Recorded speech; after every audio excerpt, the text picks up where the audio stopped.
El imperio eterno de Ochcanatlan, a menudo llamada la ciudad de ceniza.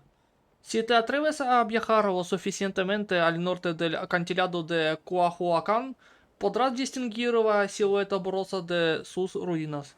Pero no te dejes engañar por la curiosidad imprudente. Cuentan que este lugar está maldito. Sus piedras milenarias aún susurran historias y secretos dolorosos que serían mejor no perturbar. Tal vez pensé demasiado tiempo entre pergaminos polvorientos, pero créanme, estos relatos no son meros cuentos viejos. Se dice que Ochcanatlan fue erigida hace miles de años por los seguidores de Xbalanque y gobernada por el tristemente célebre tirano Ochcan. La ciudad se levantó sobre los cimientos de un asentamiento aún más antiguo, Chichen Uctoca, que perteneció en otro tiempo a la señora dragón Ixtlel. El pueblo de Ixtlel dominaba los llamados mecanismos de origen, unas complejas estructuras que solo la voluntad dracónica podría controlar. Sin embargo, Ochcan, conocido por su ambición y crueldad desmedidas, usurpó el poder de Ixtlel. La encerró en una estatua sepultada en lo profundo del antiguo corazón de Chulel, con la intención de forzar a manejar los poderosos dispositivos de la ciudad. Cuando esos intentos fracasaron, Ochcan llevó las cosas al extremo. Dado que en sus venas corría sangre de dragón, ideó el modo de esclavizar su propia esencia dracónica. Selló ese poder en un nuevo corazón de Chulel, con la esperanza de crear una fuente de energía al servicio exclusivo de la humanidad. Durante un tiempo, esta impía mezcla de magia y brutalidad permitió a Ochcanatlan prosperar.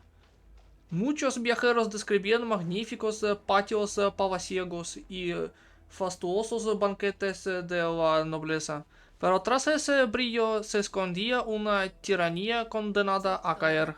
Con el tiempo, un grupo de héroes encabezado por el guerrero de ojos escarlata se levantó contra el dominio de Ochcan. Lo derrocaron y poco después Ochcanatlan se marchitó, desapareciendo de la memoria de los vivos. Sus habitantes huyeron y la ciudad quedó en silencio, aunque el silencio no siempre significaba paz. Poco antes del cataclismo, un astuto individuo llamado Oaxacuacán Ubacán transformó los restos de Ochcan en un conducto del abismo, engendrando a un dragón monstruoso que rondaba entre las ruinas cenicientas. Para atraer a incautosos audaces a sus fauces, difundió rumores acerca de incalculables tesoros ocultos en los salones de la que fuera una grandiosa ciudad imperial. Fueron muchos los aventureros que cayeron en la trampa, entre ellos el infortunado equipo de aventureros de Ochcanatlan, que esperaba encontrar una reliquia capaz de repeler al abismo.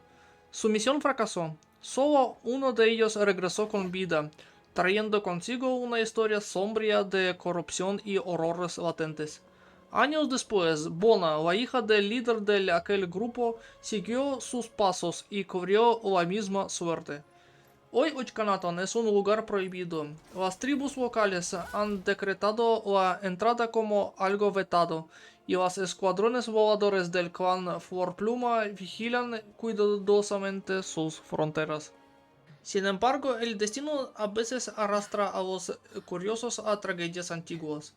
El viajero y Paiman supieron de Ochcanatlan mientras buscaban el llamado Ruego Dorado, un objeto capaz de anular la bendición de cierto señor de la llama.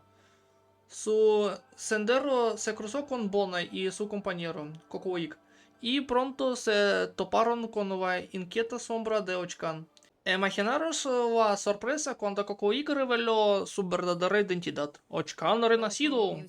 Desafió al viajero a purificar su alma de la influencia del abismo. En esos breves instantes, el tirano ofreció al viajero destello del pasado, la historia trágica de los aventureros, las maquinaciones de Avucuacaján, y como el pequeño ser fue reconocido como el elegido de los dragones. En medio de esta contienda, el viajero liberó a Ishliel, aliviando así los siglos de martirio de la señora Dracón. Este acto de compasión y comprensión brindó un débil, aunque esperanzado, rayo de luz sobre el legado de Imperio Eterno. ¿Qué representa hoy Ochkanatón para nosotros? Se alza como una advertencia. La ambición y la crueldad puede derribar incluso las columnas más majestuosas de una civilización. Entre sus arcos desmoronados y reliquias maltrechas yace una verdadera aleccionadora. Quienes ansían el poder sin mesura ni equilibrio están condenados a ver cómo su victoria se desvanece, como ceniza en el viento.